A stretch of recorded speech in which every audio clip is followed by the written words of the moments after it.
Hello guys, ayan. Nandito tayo ngayon sa damuhan.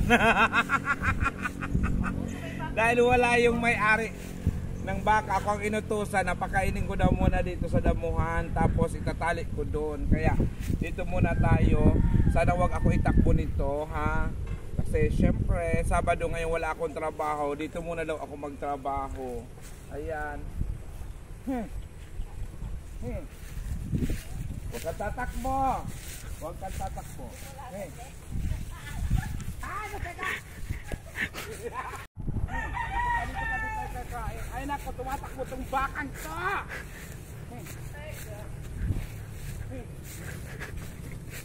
Wala ka inyungan!